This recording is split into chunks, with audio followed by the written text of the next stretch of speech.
Pillas is a unique grain. It's a form of oat that's extremely rare. Nobody grows it nowadays, but it used to be cultivated quite significantly in Cornwall. So I've been exploring the cultural history that it had here in this region, as well as experimenting with the possibility of reintroducing it to farms. So it was last cultivated in West Cornwall. We have one report of it being in Sancreed in the 1870s, and then nothing after that. So this is quite an exciting potential reintroduction from seed banks back onto Cornish farms.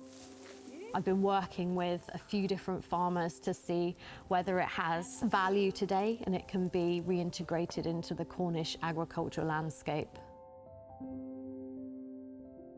I know you've been working with heritage grains for years, but why is Pillas particularly interesting to you, and how does it fit into the bigger picture of what you're doing? We don't know very much about Pillas yet. We haven't had enough of it to put in and see what it yields like, what volume we can get out of it. We can see it's got some interesting nutritional properties. I think it will be a good culinary food for eating. It's got lovely straw, and it's specifically local to this district. And when I started studying heritage grains, I was looking for ones that suited the soil rather than the ones that we had to make grow here. So it sort of ticks a lot of boxes, and I'm looking forward to having enough volume of it to actually really see what it's worth. Well, it is quite exciting that nobody's actually done it for so long, and then we've managed to, well, revive it, if you like. Cornwall is not thought of as being a region that can even produce grain, but that's not true. Historically it was. It's just that certain varieties of grain and certain species were adapted to the conditions here more than others. Pillas did really well because it thrived on the rougher, more marginal soils. And for that reason, it's a really interesting, potentially climate adaptive crop for the future, and one that won't require the chemical inputs that most cereals do today.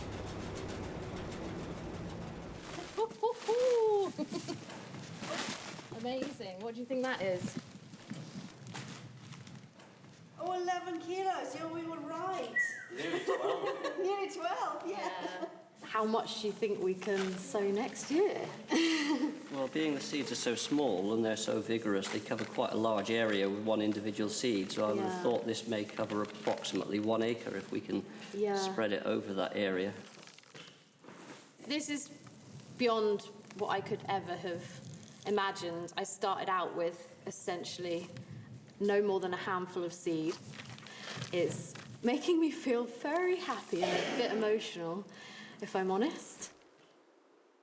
My mission was to take samples of seed from as many seed banks as I could. So I ended up with 22 different samples, each just a small amount of seed that would fit in the palm of my hand, and began the slow but rewarding process year on year of bulking up this seed, to the point of connecting with farmers and persuading them to trial small areas on their land.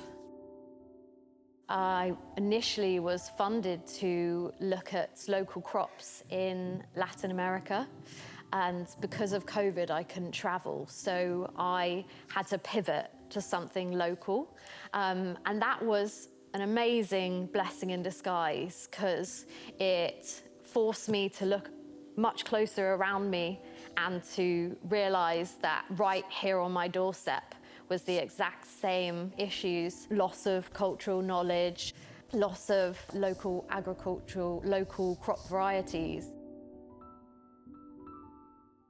Well, I was introduced to Pillas actually by my granddad, and he was really active in the Cornish revival movement, the Cornish language revival movement, but also really interested in all things Cornish. And Pillas for him was one of those things that we've lost. I began studying it with a view to exploring how it could potentially contribute to rediversifying Cornish agriculture. It's about seeing more diversity in the field. It's about developing systems that rely less on chemical inputs. It's about exploring foods that are potentially more nutritionally interesting. And it's also about a cultural reconnecting with local culture. This field has changed quite a bit. So it was 8 acres just of one big open field. Now it's 16 little half-acre paddocks, and the pigs rotate through them, spending sort of a week in each one roughly, and then the grass is rested and can spring up again. And then around the paddocks we have loads of fruit and nut trees.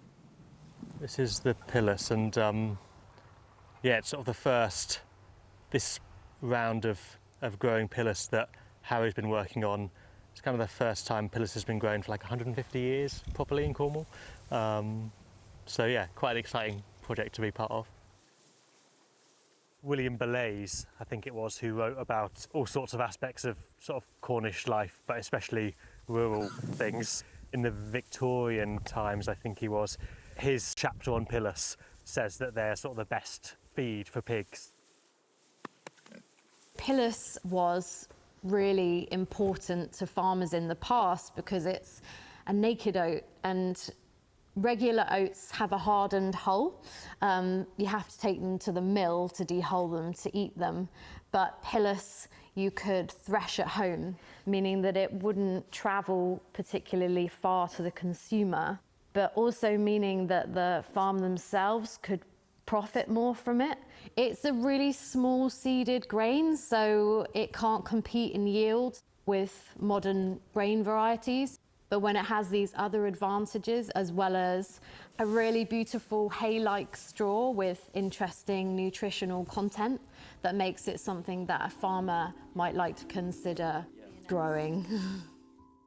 A really interesting comparative case to look at the loss of Cornish and the loss of Pillas, and both the crop and the language had their last stronghold in far west Cornwall, as well as both of them are having from the early 20th century by the old Cornwall societies an attempt at reviving. It was also a deep dive into where am I from, because my surname also, interestingly, the history of my surname maps onto where Cornish was last spoken and where Pillas was last cultivated as well. So I felt like it sort of brought me back home in that sense too.